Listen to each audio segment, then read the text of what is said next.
নমস্কার, সাহিত্য চিরন্তন বাংলা অডিও স্টোরি চ্যানেলে আপনাদের সকলকে স্বাগত। সাহিত্য চিরন্তনের আজকের নিবেদন প্রভাত কুমার মুখোপাধ্যায়ের লেখা ভিখারি সাহেব।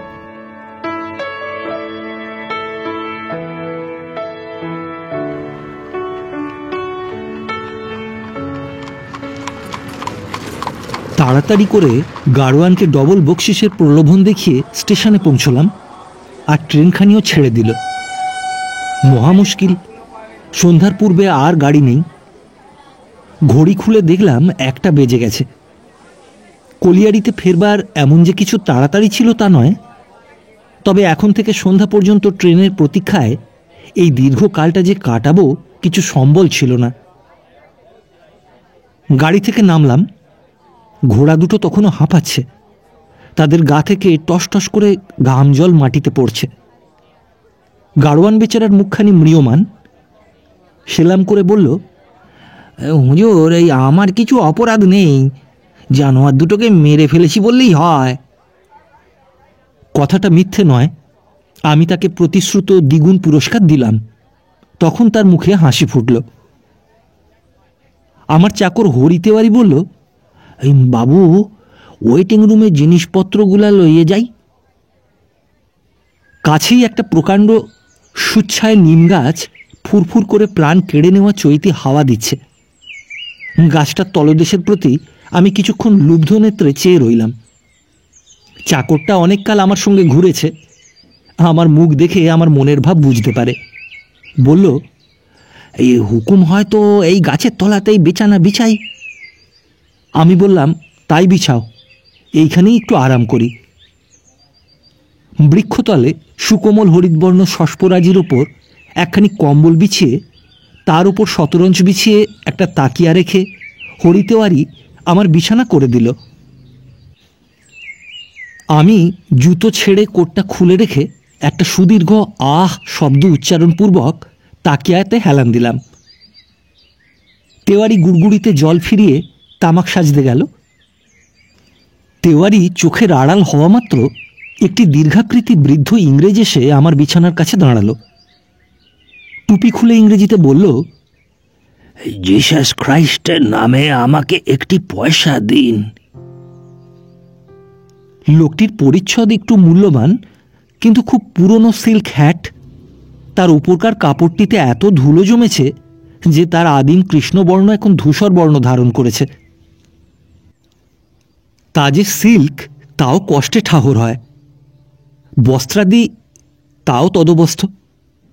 কলার, নেকটাই, অনুষ্ঠানের ত্রুটি কিছুই ছিল না। মাথার চুলগুলো বড় বড়, বাতাসে এদিক ওদিক উড়ছে। বয়স 60 বছরের কম হবে না। লোকটাকে দেখে হঠাৎ বিনা কারণে আমার মনে কেমন একটা কৌতূহল জেগে উঠল।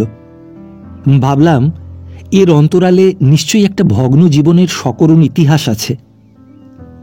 সেই ইতিহাস শ্রবণ করবার জন্য আমার মন ব্যগ্র হয়ে উঠল। ভাবলাম, যতক্ষণ নিদ্রা না আসে ততক্ষণ একে নিয়েই সময় যাপন করি। তাকে বললাম, এইখানে বসো। কি আপদ, আমার বিছানায় বসতে চায়। যদিও আমি ব্রাহ্ম মানুষ, স্পর্শদোষ মানি না, তথাপি ওই একটা জীবন্ত ভূতকে কি বিছানায় বসতে দিতে পারি? তাড়াতাড়ি বললাম, এই নিচে ঘাসেই বসো না। লোকটা গর্বিতভাবে বলল, স্যার, আমার কাপড় ময়লা হয়ে যাবে যে। শুনে হাসি পেল। ভারী পরিষ্কার কাপড় কিনা। আমার বিছানার তলা থেকে কম্বলখানা টেনে বের করে দিলাম। লোকটা পা দুটো ছড়িয়ে বসল। আমাকে জিজ্ঞাসা করল, এই চুরুট খাবে? আমি বললাম, না, তুমি খাও। লোকটা চুরুট বের করল, অতি উৎকৃষ্ট হাভানা জাতীয় চুরুট। বড় বিস্মিত হলাম। এই ভিখারি এত মূল্যবান হাভানা কোথায় পেল? কারো চুরি টুরি করে আনেনি তো? ইত্যবসরে আমার চাকর গুড়গুড়ি ভোরে উপস্থিত হল। আমিও তাম্রকূট সেবন আরম্ভ করলাম। তেওয়ারি অপ্রসন্ন কুটিল দৃষ্টিতে ভিখারি সাহেবের পানে চেয়ে রইল। দুজনে ধূমপান করতে করতে কথাবার্তা আরম্ভ হতে লাগলো। নাম বলল হেনরি। আমি বললাম, ও তো গেল তোমার ক্রিশ্চান নেম, তোমার সারনেম কি? সে বলল, আমার সারনেম নেই। জীবনের ইতিহাস কিছুই বলতে চায় না, শুধু বলে আমি অতি দরিদ্র, খেতে পাই না, পথে পথে ঘুরে বেড়াই। জিজ্ঞাসা করলাম, তোমার আর কেউ আছে? সে বলল, আমার মা বাপ কেউই নাই, আমি একটি অনাথ বালক। বালকই বটে। আবার জিজ্ঞাসা করলাম, স্ত্রী পুত্র পরিবার? সে বলল, স্ত্রী পুত্র পরিবার আমার কেউই নেই। আমার মনে একটা মতলব এলো। ভাবলাম, অনেক বাঙালি তো সাহেব হয়েছে, একটা সাহেবকে বাঙালি করে দেখলে হয়। একে আমার কয়লার খনিতে নিয়ে গিয়ে কুলির সর্দার করব, ভাত ডাল খাওয়াবো, ধুতি চাদর পরিয়ে রাখব। যদি রাজি হয় তবে এই একটা অভিনব দর্শনীয় পদার্থ হবে, একে কুড়িয়ে নিয়ে যাই। প্রস্তাব করলাম। হেনরি মহা উৎসাহের সঙ্গে সম্মতি জানালো। বলল, ও ইয়েস বাবু, আমি বাঙালি হইব। আমাদের জাতি বাঙালিকে অত্যন্ত ঘৃণা করে। আমি স্বয়ং বাঙালি হইয়া আমাদের স্বজাতির পাপের কতকটা প্রায়শ্চিত্ত করিব। জগৎকে দেখাইব যে বাঙালিরা হেয় পদার্থ নহে। আমি মনে মনে হাসলাম। ভাবলাম, জগতের কর্ণে যদি তোমার বাঙালি হওয়ার সমাচার পৌঁছে, তবে জগৎ বলবে তুমি অন্নদায়ে এ কাজ করেছ। বললাম, তবে চলো, সন্ধ্যার সময় গাড়ি, কোথাও তোমার কিছু জিনিসপত্র থাকে যদি নিয়ে আসো। সে বলল, বাবু, আমার আর কোথাও কিছু নাই। একটা কথা জিজ্ঞাসা করি, তোমাদের সেখানে ভালো হাভানা পাওয়া যায় তো? আমি বললাম, এত খবর রাখি না, বোধহয় পাওয়া যায় না।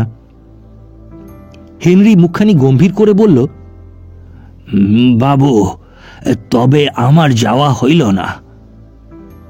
অদ্ভুত লোক, এদিকে অন্ন জোটে না, অথচ হাভানা চুরুটটি চাই। পথে পথে ভিক্ষা করে বেড়াচ্ছে। আশ্রয় দিতে চাইলাম, অন্যের সংস্থান করে দিতে চাইলাম, কিন্তু এক হাভানা চুরুটের জন্য সকল ত্যাগ করতে প্রস্তুত। কিন্তু এই অদ্ভুতত্বের জন্যই তাকে সংগ্রহ করবার নেশা আমার বেড়ে উঠল। বললাম, তুমি যদি চাও তো আমি কলকাতা থেকে হাভানা আনিয়ে দিতে পারবো। প্রতি সপ্তাহে একজন করে আমার চাপরাশি কলকাতায় যায়। শুনে হেনরি মহা খুশি, আমাকে অগণ্য ধন্যবাদ দিতে লাগলো। বলল, বাবু, আমার একটি হাভানা তোমাকে খাইয়া দেখিতে হইবে। আমি চুরুট বড় একটা খাই না, কিন্তু হেনরি নাছোড়বান্দা, নিলাম একটা। দিব্য জিনিস। হেনরি খুব কাজের লোক বটে। আমার বাইরের ঘরে তাকে স্থান দিয়েছি, বাঙালি সাজিয়েছি। বাঙালির বেশ তার অঙ্গে এমন মানায়। সম্প্রতি আমার একটি ইংরেজ বন্ধু আমার সঙ্গে দেখা করতে এসেছিলেন। তিনি হেনরিকে দেখে, হেনরির ইতিহাস শুনে অত্যন্ত আনন্দ পেয়েছেন। তার একখানি ফটোগ্রাফ তুলে স্ট্র্যান্ড ম্যাগাজিনের কিউরিওসিটি কলমের জন্য পাঠিয়ে দিয়েছেন। নিচে লিখে দিয়েছেন, বাঙালি পরিচ্ছদে ইংরেজ। হেনরির একটু সংক্ষিপ্ত ইতিহাসও লিখে দিয়েছেন। ছবিটি স্ট্র্যান্ডে প্রকাশিত হলে অনেক সাহেব বাঙালি পরিচ্ছদের পক্ষপাতী হয়ে পড়তে পারেন। খেয়ে দেয়ে এখন হেনরির চেহারার অনেক পরিবর্তন হয়েছে। বাস্তবিক সেই তেজোদৃপ্ত ইংরেজ মূর্তি বাঙালির পরিচ্ছদে এক অভিনব অপূর্ব দৃশ্য। কুলিগুলো তার এমনি বশীভূত হয়েছে, আমাকে যদি দিনে 2 বার সেলাম করে তো তাকে 10 বার করে। হেনরি শুধু আমার কুলি খাটিয়ে নিরস্ত নয়, আমার বড় মেয়ে গিরিবালাকে ইংরেজি পড়াতে আরম্ভ করেছে।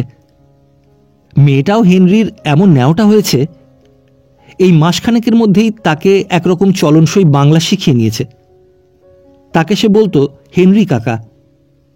প্রথম দিন শুনে তো আমার হাড় জ্বলে গেল।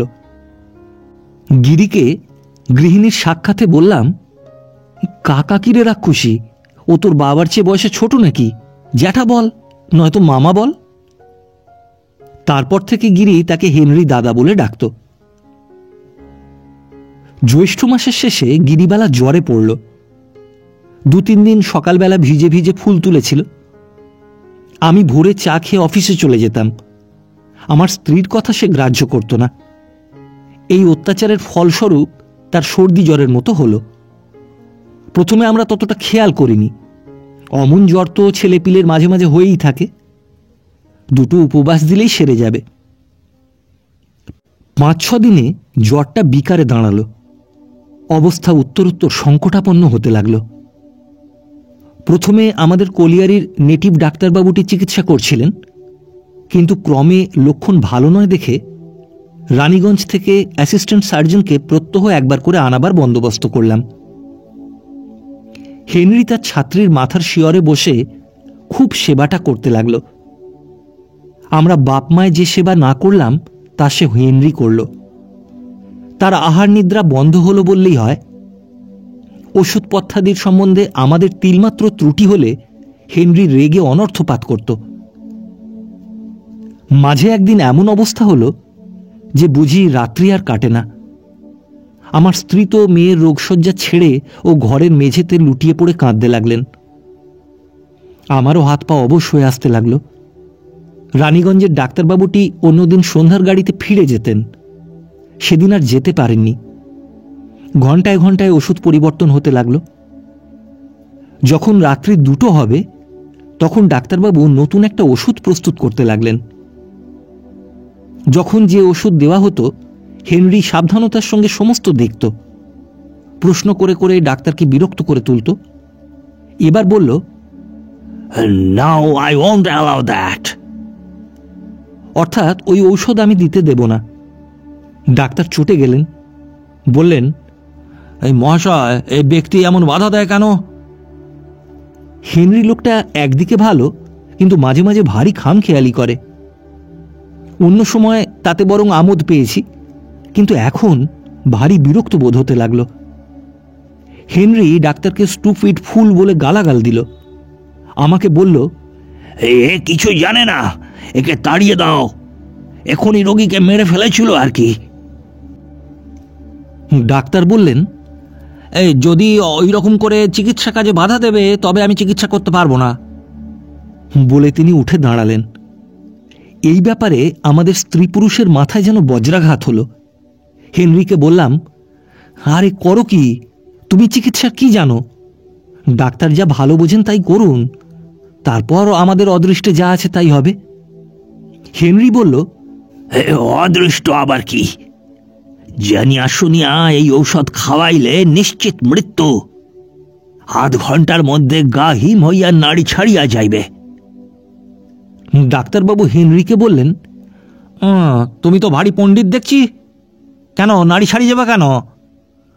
আমি বললাম, হেনরি, ডাক্তারবাবু যা বলছেন তাই আমাদের ঠিক বলে মনে হচ্ছে, তুমি কোনো আশঙ্কা করো না।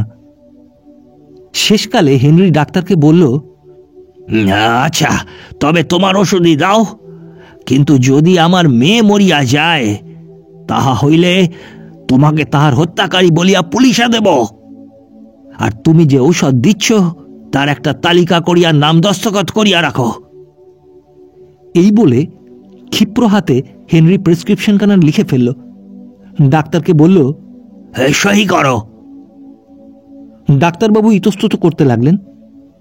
আমি দেখলাম এদের বিবাদের মধ্যে পড়ে আমার মেয়ের প্রাণ যায়। আমি ডাক্তারবাবুর হাতটি ধরে বললাম, ডাক্তারবাবু, ওটা পাগল, ওর কথা শুনবেন না, আপনি যে ওষুধ ইচ্ছে হয় তাই দিন। প্রেসক্রিপশনখানা হেনরির হাত থেকে কেড়ে নিয়ে আমি খণ্ড খণ্ড করে ছিঁড়ে ফেললাম। ওষুধ দেওয়া হলো। হেনরি রোষকষায়িত লোচনে বলল, ঈশ্বর তোমাকে মার্জনা করুন। ডাক্তারের কাছে একটা উৎকৃষ্ট থার্মোমিটার ছিল। 8 মিনিট রাখলেই কাজ সম্পন্ন হয়। 5 মিনিট অন্তর তাপ নেওয়া হতে লাগলো। হু হু করে টেম্পারেচার নামছে। ডাক্তারের মুখ শুকিয়ে গেল। মেয়ের হাত পা শীতল হয়ে আসছে দেখে আমার স্ত্রী কেঁদে উঠলেন। ডাক্তার বাইরে চলে গেল। হেনরি মহা উত্তেজিত হয়ে বলল, দেখো, মেয়েকে মারিয়া ফেলিল, আমি উহাকে হত্যা করিব। এই বলে সে ক্ষিপ্তের মতো ডাক্তারের পশ্চাৎবর্তী হতে চাইল। তাকে ধরে রাখা ভার। ডাক্তারবাবু এ ব্যাপার দেখেননি। দেখলে তার বাঙালি প্রাণ আর তাকে চিকিৎসা ব্যবসায় লিপ্ত থাকতে দিত কিনা সন্দেহ। আমি হেনরিকে বললাম, দেখো, তুমি যখন এতই জানো, তবে এখনো যদি কিছু প্রতিকার থাকে তো করো। আমার স্ত্রী বললেন, হেনরি, এই মেয়েকে যদি তুমি বাঁচাতে পারো তবে এ মেয়ে তোমাকে দিলাম।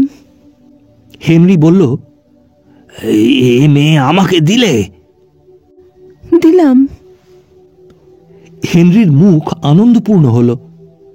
সেই বিপদের সময়ও তার ভাব দেখে আমি বিস্মিত হলাম। লোকটা পাগল নাকি? হেনরি বলল, ঈশ্বর সাক্ষী, এ মেয়েকে যদি বাঁচাইতে পারি তবে এ মেয়ে আমার। আমার স্ত্রী কাঁদতে কাঁদতে বললেন, হ্যাঁ হেনরি, এই মেয়েকে যদি বাঁচাতে পারো এ মেয়ে তোমার। হেনরি বলল, আচ্ছা, তবে একবার চেষ্টা করিয়া দেখি। বলে ডাক্তারের ওষুধের বাক্সটা কাছে টেনে নিল। ক্ষিপ্র হস্তে একটা ওষুধ প্রস্তুত করল। খানিকটা গিরির মুখে ঢেলে দিল, কিন্তু কে গিলবে? ওষুধ ঠোঁটের কোণ দিয়ে গড়িয়ে পড়ল। এই দেখে হেনরি সূঁচের মতো কি একটা যন্ত্র বের করল। তা ওষুধে সিক্ত করে গিরির দেহের স্থানে স্থানে বিদ্ধ করে দিল। 5 মিনিট পরে শরীরের উত্তাপ বৃদ্ধি পেল। 10 মিনিট, 15 মিনিট, আধ ঘন্টা। তখন আবার গিরিবালার পূর্ণ জ্বর। হেনরি আহ্লাদে আটখানা। বলল, ঈশ্বরের সহস্র ধন্যবাদ, এই যাত্রা একে বাঁচাতে পারলাম। ঈশ্বরের কৃপায় হেনরির চিকিৎসা গুণে গিরিবালা আরোগ্য লাভ করেছে। সপ্তাহের পর পথ্য লাভ করল। হেনরি সর্বদা তার কাছে কাছে থাকে। কুলির সর্দারি করা সে একেবারে ছেড়ে দিয়েছে। দিন দিন কিন্তু হেনরির পরিবর্তন লক্ষিত হচ্ছে। আজ 2 দিন তার হাভানা ফুরিয়েছে, কিন্তু কলকাতায় চাপরাশি পাঠালো না। হেনরির হাভানা ফুরলে নিয়মিত দিনের 2-4 দিন পূর্বেও চাপরাশিকে এখন কলকাতায় পাঠানো হয়। হেনরি সদাই অন্যমনস্ক। কি ভাবে? মুখখানি ম্লান করে থাকে। কেবল গিরিবালা কাছে এলেই যেন তার মনের অন্ধকার দূর হয়, মুখে হাসি ফোটে। একদিন তাকে জিজ্ঞাসা করলাম, হেনরি, তোমার কি হয়েছে বলো তো? তুমি সর্বদা ভাবো কি? হেনরি বলল, বাবু, আমি আমার অতীত জীবনের ইতিহাস ভাবি। একটু একটু করে আমার সব মনে পড়িতেছে। আমি মাঝে মাঝে পাগল হইয়া যাই, আবার ভালো হই। এবার আমার ভালো হইবার সময় আসিয়াছে। ভারী বিস্মিত হলাম। হেনরি পাগল? কই, পাগলের কোনো লক্ষণ তো দেখিনি। তথাপি কথাটা নিতান্ত অবিশ্বাসযোগ্য মনে হল না। এটা আমি বরাবর লক্ষ্য করেছি। হেনরির কথাবার্তা নিতান্ত পথে কুড়োনো ভিখারির মতো নয়। তাছাড়া গিরিবালার রোগের সময় চিকিৎসা শাস্ত্রে সে তো অসাধারণ পাণ্ডিত্যের পরিচয় দিল। ও হয়তো কোথাও একটা বড় গোছের ডাক্তার ছিল, এখন পাগল হয়ে গিয়েছে। হেনরিকে নানা রকম প্রশ্ন করলাম। সে স্বয়ং স্বেচ্ছায় যা বলেছিল তার বেশি আর একটি কথাও তার মুখ থেকে বের করতে পারলাম না। এই সময় গিরিবালা এসে হেনরিকে ডাকল। হেনরি বালকের মতো প্রফুল্ল ও চঞ্চল হয়ে গিরিবালার সঙ্গে চলে গেল। আমি ভাবলাম পাগলই বটে, নইলে এত তাড়াতাড়ি এর ভাব পরিবর্তন হয় কেন? সহজ মানুষ বিষণ্ণ হলে প্রফুল্লতা লাভ করতে কিছু সময় লাগে, পাগলের সে সময়টুকু আবশ্যক মনে হয় না। কিছুদিন পরে আমি কলিয়ারির অফিসে বসে হিসাব দেখছি। সন্ধ্যা হবার আর বিলম্ব নেই। দারোয়ান একখানি কার্ড এনে আমার হাতে দিল। পূর্বে উল্লিখিত আমার সেই ইংরেজ বন্ধু মরিসন। স্বয়ং উঠে গিয়ে সমাদর করে বন্ধুকে নিয়ে এলাম। অভিবাদন ও প্রথম শিষ্টাচার বচনাদির পর তিনি আমাকে জিজ্ঞাসা করলেন,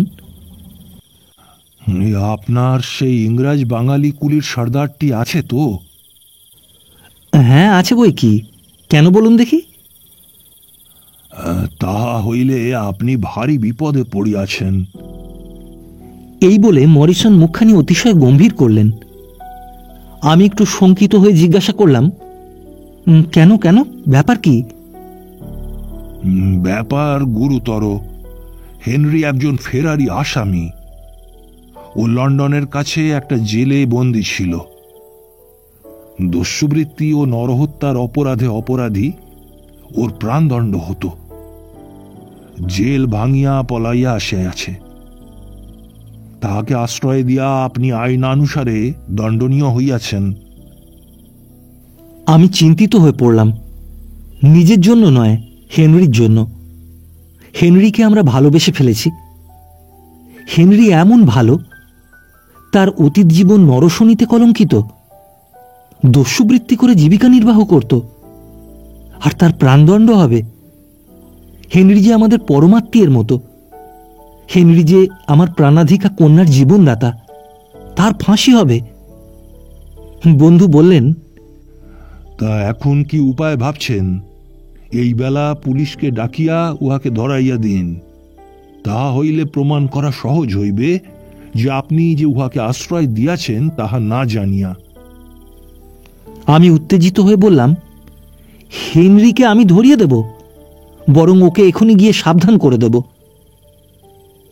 মরিসন পা দুটো খুব ফাঁক করে দিয়ে চেয়ারের পিঠে এলিয়ে পড়ে যেন ভারী নিরাশ হয়ে বললেন, বাবু, আপনি একজন সুশিক্ষিত পদস্থ ব্যক্তি হইয়া এমন কথা বলিতেছেন?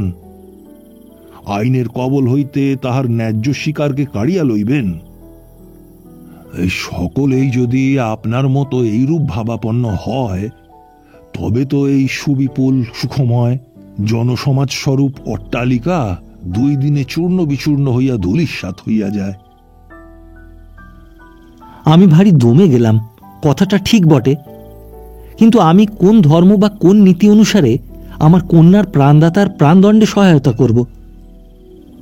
মরিসনকে বললাম, হেনরি যদি প্রকৃতই অপরাধী হয় তাহলে সে রাজদণ্ডের উপযুক্ত, সন্দেহ নেই, কিন্তু আমি স্বয়ং আয়োজন করে তাকে ধরিয়ে দিতে একান্ত অক্ষম। মরিসন বললেন, আপনি তো বলেছেন যে উহাকে আপনি সাবধান করিয়া দিবেন এবং যাহাতে সে ধৃত না হয় সেই চেষ্টা করিবেন। আমি বিস্ময় প্রকাশ করে বললাম, কই, তা তো আমি বলিনি। ওকে সাবধান করে দেব বলেছিলাম বটে, কিন্তু যাতে সে ধৃত না হয় সে চেষ্টা করব এমন কথা কখন বললাম? মরিসন এর উত্তর দেবার পূর্বেই আবার বললাম, যদিও ধর্ম তো আমার তাই করা উচিত বটে। বন্ধু জিজ্ঞাসা করলেন, কেন? আমি গিরিবালার রোগ ও হেনরি কেমন করে তার জীবন রক্ষা করেছে তার সমস্ত ইতিহাস আনুপূর্বিক বললাম।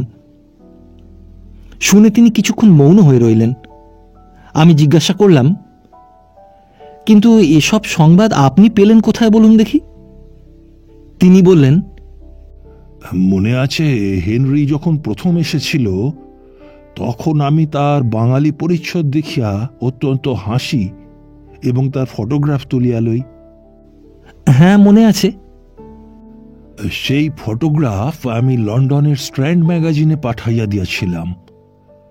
উহা ওই পত্রিকার কিউরিয়াসিটির ভিতর মুদ্রিত হইয়াছে। সেই ছবি দেখিয়া লন্ডন পুলিশ হেনরিকে চিনিতে পারিয়াছে।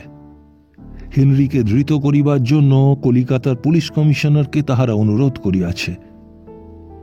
পুলিশ কমিশনার আমার কাছে হেনরির ঠিকানা জিজ্ঞাসা করিবার জন্য লোক পাঠাইয়াছিলেন। তা আপনি ঠিকানা বলেছেন? কি করিব, আইন অনুসারে আমি বলিতে বাধ্য। শুনে আমি অত্যন্ত হতাশ হয়ে পড়লাম। হেনরিকে বাঁচাবার আশা ছেড়ে দিতে হলো। আহা, বুড়ো বয়সে বেচারির অদৃষ্টে এই লেখা ছিল, আর আমার চোখের সামনে দিয়ে তাকে হাতকড়ি লাগিয়ে ধরে নিয়ে যাবে, তাই বা কি করে সহ্য করি? আমি কি তার জন্য কিছুই করবার অধিকারী নই? আমি তো তার মৃত্যুর কারণ হলাম।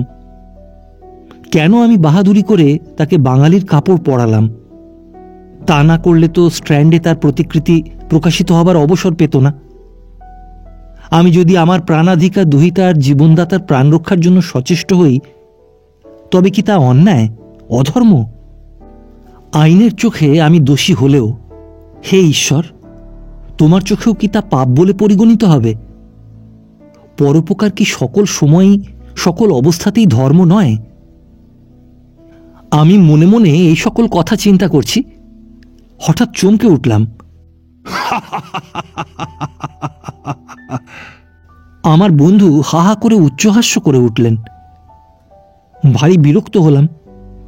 মানুষ না পিশাচ, এই কি হাসবার সময়? বিরক্তভাবে তার মুখপানে চাইলাম। তিনি বললেন,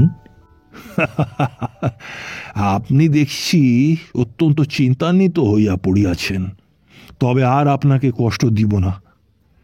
হেনরি আপনার এবং আমার মতোই সাধু সজ্জন ব্যক্তি, এবং উহার নাম শুধু হেনরি নয়, স্যার হেনরি রবিনসন। আমি তো অবাক। স্যার হেনরি রবিনসন কি আবার? আমার বন্ধু উন্মাদ হয়েছেন নাকি? বললাম, কি বলছেন আপনি? বলিতেছি এই কথা যে আপনার ওই কুলির সর্দারটি একদিন হাউস অব কমন্সে বক্তৃতা করিয়া স্বদেশবাসীকে মুগ্ধ করিয়াছেন। আমার মনে হলো এই সকল প্রসঙ্গ এমনই অসম্ভব যে হয়তো আমি জেগে নেই, স্বপ্ন দেখছি মাত্র। বন্ধু আমার মুখের ভাবদর্শনে সমস্তই বোধহয় বুঝতে পারলেন। আমার হাতে একখানি বড় লেফাফা দিলেন। তারই স্বনামীয় পত্র বিলাতি ডাকে এসেছিল। শিলমোহর করা রেজিস্ট্রি করা ছিল। চিঠি বের করে আলোর কাছে ধরে পড়তে আরম্ভ করলাম। পত্রখানি স্ট্র্যান্ড ম্যাগাজিনের কার্যালয় থেকে এসেছে। তার মর্মানুবাদ হল, মহাশয়, আপনার প্রেরিত বাঙালি পরিচ্ছদে ইংরাজ ফটোগ্রাফখানি আমরা সাদরে স্ট্র্যান্ড ম্যাগাজিনের কিউরিওসিটি পৃষ্ঠায় মুদ্রিত করিলাম। ইহার মূল্যস্বরূপ একখানি চেক পাঠাইলাম, প্রাপ্তি স্বীকার করিলে বাধিত হইব। আপনি এই ফটোগ্রাফখানি পাঠাইয়া শুধু আমাদের পাঠকের আমোদের আয়োজন করেন নাই, পরন্তু বেচারি হেনরির বড়ই উপকার করিয়াছেন। উহার পুরো নাম স্যার হেনরি রবিনসন। অদ্য প্রাতে তাহার ভ্রাতুষ্পুত্র আমার সঙ্গে সাক্ষাৎ করিতে আসিয়াছিলেন। স্যার হেনরি লন্ডন সমাজের একজন গণ্যমান্য লোক। উন্মাদ ব্যাধিতে আক্রান্ত হইবার পূর্বে তিনি 2 বার পার্লামেন্টের মেম্বার নির্বাচিত হইয়াছিলেন। চিকিৎসাশাস্ত্রেও তিনি একজন পারদর্শী ব্যক্তি। গত 10 বৎসর হইতে তিনি এইরূপ ব্যাধিগ্রস্ত হইয়া পড়িয়াছেন। মাঝে মাঝে পাগল হইয়া যান, গৃহ ছাড়িয়া কোথায় চলিয়া যান কেহ সন্ধান পায় না। তাহার পাগলামির লক্ষণ এই যে তিনি নিজেকে দরিদ্র ভিক্ষুক বলিয়া মনে করেন এবং পথে পথে ভিক্ষা করিয়া বেড়ান। আত্মীয় স্বজনেরা অন্বেষণ করিয়া তাহাকে আবার ধরিয়া আনেন। সবসময় যে অন্বেষণে কৃতকার্য হন তাহা নয়। একবার পাগল হইলে 6 মাস, 8 মাস বা 1 বৎসর ব্যাধিগ্রস্ত থাকেন। যেবার ধৃত না হন সেবার আরোগ্য লাভ করিলে নিজেই আবার গৃহে ফিরিয়া আসেন। যতদিন ভালো থাকেন ততদিন উহার প্রধান কাজ নিজের জমিদারিভুক্ত দীন দুঃখী প্রজাদের রোগ হইলে চিকিৎসা করিয়া বেড়ানো। গত বৎসর শীত ঋতুতে ইনি রোগমুক্তাবস্থায় বন্ধুগণের সহিত ভারতবর্ষে ভ্রমণ করিতে যান। তথায় পৌঁছিবার মাস 2 পরে বন্ধুসঙ্গ পরিত্যাগ করিয়া অন্তর্ধান করেন। তাহার পর হইতে বেচারি স্যার হেনরির জন্য অনেক বিফল অনুসন্ধান হইয়াছে। স্ট্র্যান্ডে তাহার ছবি না বাহির হইলে আরও কতদিন যে এরূপ অনুসন্ধান হইত তাহার স্থিরতা নাই। শুধু ছবি হইতে আমার বন্ধু তাহার ক্ষুল্লতাতকে হয়তো নাও চিনিতে পারিতেন, কিন্তু আপনি যে তাঁর হাভানা সিগারের প্রতি একান্ত অনুরক্তির কথা উল্লেখ করিয়াছেন, ইহাতেই তাহাকে শনাক্ত করিবার বিশেষ সুবিধা হইয়াছে। আপনি যদি অনুগ্রহ করিয়া স্যার হেনরির বর্তমান ঠিকানা আমাদিগকে জানান, তবে তাহার ভ্রাতুষ্পুত্র তাহাকে গৃহে ফিরাইয়া লইয়া আসিবার বন্দোবস্ত করিবেন। স্বাক্ষর। পত্রখানি পাঠ করে বন্ধুকে প্রত্যর্পণ করলাম। বললাম, এমন ব্যাপার? মরিসন জিজ্ঞাসা করলেন, আচ্ছা, আপনি এতদিন স্যার হেনরির আচার ব্যবহারে, কথাবার্তায় কোনরূপে তাহার পরিচয় সন্দিহান হইয়াছিলেন? হেনরি সেদিন আমাকে তার অতীত জীবন সম্বন্ধে যা বলেছিল তাই মরিসনকে বললাম। শুনে তিনি বললেন, হ্যাঁ, সুসংবাদ বটে। স্যার হেনরি তবে আরোগ্যের পথে আসিয়াছেন। আমি অনেকক্ষণ নীরব রইলাম। শেষে জিজ্ঞাসা করলাম, আপনি তাদের হেনরির অর্থাৎ স্যার হেনরির ঠিকানা জানিয়েছেন? না, জানাবো বলিয়াই তো সংবাদ লইতে আসিয়াছি যে এখনো এখানে তিনি আছেন কিনা। তবে সংবাদ দিন। আহা, বেচারা কত কষ্টই পেয়েছে। না, আর নয়। অত বড় মানুষ হইয়া পথে পথে ভিক্ষা করিয়া বেড়ান, কেমন করিয়া উহার দিন গুজরান হইত কে জানে। দিন গুজরান শুধু নয়, হাভানা সিগার কোথা থেকে আসত? পাগল সব ভুলত। পরিবার, পরিজন, বিষয়, পদমর্যাদা কিছুই মনে থাকত না। কেবল হাভানা সিগারটি ভুলতে পারত না। মৌতাত এমনই জিনিস। মরিসন বিদায় গ্রহণ করতে চাইলেন। জিজ্ঞাসা করলেন, স্যার হেনরিকে কখন কিভাবে কথা জানাইবেন? আমি বললাম, হ্যাঁ, অবসর বুঝে একসময় কথা পারব। বন্ধু সাবধান করে দিলেন, দেখিবেন হঠাৎ না হয়, তাহা হইলে হয়তো বিপরীত ফল হইবে। একটু যা আরোগ্যর লক্ষণ দেখা গিয়াছে তাহা অন্তর্হিত না হইয়া যায়। আমি বললাম, সে সাবধানতা অবশ্যই গ্রহণীয়। আপনার স্ট্যান্ডখানা আর চিঠিখানা দিয়ে যান। পরদিন সকালে হেনরির সঙ্গে দেখা হলে প্রথমে তাকে স্ট্র্যান্ড ম্যাগাজিনে তার প্রতিমূর্তি দেখালাম। ছবি দেখে ও ছবির নিম্নস্থ বিবরণ পড়ে সে মৌন হয়ে রইল। অপরাহ্নে তার সঙ্গে আমবাগানে পদচারণা করছিলাম। খোকার অসুখ করেছে বলে গিরিবালা বেচারি বেড়াতে আসতে পারেনি। স্ট্র্যান্ডের কথা তুললাম। এ কথা সে কথার পর সহসা জিজ্ঞাসা করলাম, স্ট্র্যান্ডের সম্পাদকের সঙ্গে তোমার পরিচয় আছে? হেনরি বিস্ময় বিস্ফারিত নেত্রে বলল, আছে। কেন? আমি একটু ইতস্তত করে হেনরির হাতে স্ট্র্যান্ড সম্পাদকের পত্রখানি দিলাম। তখনও যথেষ্ট দিনের আলো ছিল। হেনরি পত্রখানি হাতে করে এপিঠ ওপিঠ দেখতে লাগলো। মৃদুস্বরে জিজ্ঞাসা করল, এ কার পত্র? স্ট্র্যান্ড সম্পাদকের পত্র। না, এ কাহার নামে আসিয়াছে? মরিসন কে? সেই যে আমার সেই বন্ধু, যিনি তোমার ফটো তুলেছিলেন, তার নাম মরিসন। পড়ো না। হেনরি পত্রখানি পড়ল। আমি তার মুখের দিকে চেয়ে রইলাম। যতক্ষণ পত্র পড়ছিল ততক্ষণ তার স্বচ্ছ সুন্দর বার্ধক্য রেখাঙ্কিত মুখে কত রকমের ভাব খেলে গেল। পত্র পড়ে হেনরি মুখখানি ম্লান করে রইল। আমি বললাম, স্যার হেনরি? হেনরি যেন চমকে উঠল। বুঝলাম এখনো হেনরি সম্পূর্ণ আরোগ্য লাভ করতে পারেনি। পত্রে পড়ল আমরা তার প্রকৃত পরিচয় অবগত হয়েছি, অথচ তার প্রকৃত নামে ডাকতে সে চমকালো। হেনরি বলল, কি? আমি বললাম, আমাদের মাপ করো। কেন? তোমার প্রকৃত পরিচয় অবগত ছিলাম না। আতিথ্যের কত ত্রুটি হয়েছে, কত কষ্ট পেয়েছ। আমাদের এই অজ্ঞানকৃত অপরাধ ক্ষমা করো। হেনরি অত্যন্ত সংকুচিত হয়ে বলল, আমার সঙ্গে তোমরা যেরূপ ব্যবহার করিয়াছ তাহাতে তোমাদের আশ্চর্য সহৃদয়তা, অমায়িকতা ও পরদুঃখ কাতরতা প্রকাশ পাইয়াছে। আমি যতদিন বাঁচিয়া থাকিব তোমাদের উপকার বিস্মৃত হইব না। আমি আর তোমার কি উপকার করেছি স্যার হেনরি? তুমি বরং আমার মেয়ের প্রাণ বাঁচিয়েছ। হেনরির মুখে এতক্ষণে একটু হাসি দেখা দিল।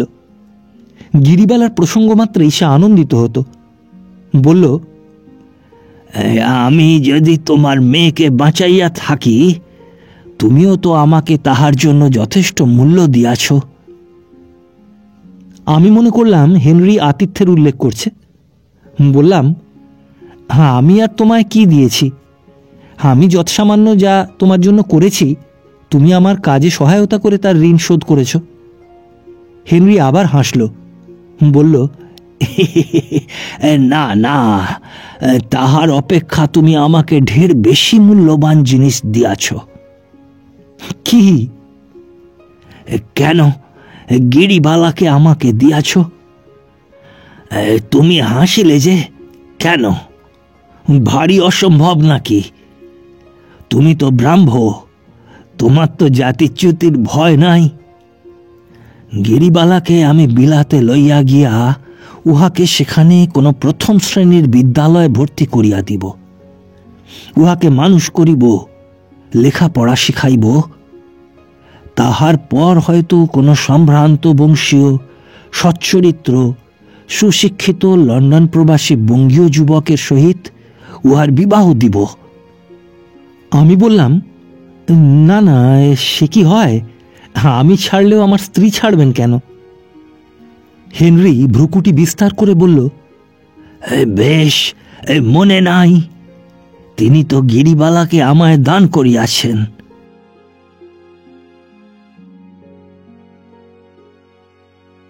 স্যার হেনরি এখন বিলাতে, সম্পূর্ণ আরোগ্য লাভ করেছেন। উল্লিখিত কথাবার্তার 1 মাস পরে তাঁর ভ্রাতুষ্পুত্র স্বয়ং এসে তাকে সঙ্গে করে নিয়ে গেছেন। প্রায় প্রতি মেলেই চিঠি পাই। গিরিবালাকে নিয়ে যাবার জন্য হেনরি মহা হাঙ্গামা করেছিল। পাগলামি প্রায় অন্তর্হিত হলেও এ বিষয়ে তার আগ্রহ প্রশমিত হয়নি। একবার বুঝতো অন্যায় আবদার করছে, কিন্তু তবু আত্মসম্বরণ করতে পারত না। শেষকালটা আমি মত করেছিলাম, কিন্তু আমার স্ত্রী কিছুতেই সম্মতি দিলেন না। তাকে আমি কত বোঝালাম, তার শপথ স্মরণ করালাম, কিছুতেই তিনি শুনলেন না। এইবার গিরিবালাকে বেথুন স্কুলে পাঠিয়ে দেব ভাবছি, নইলে মেয়েটা মূর্খ হবে যে। গিরির মা যেমন কন্যাগত প্রাণ, মেয়ের সঙ্গে যেতে না চাইলে হয়। তা গেলে মন্দ হয় না, তার বিদ্যার দৌড়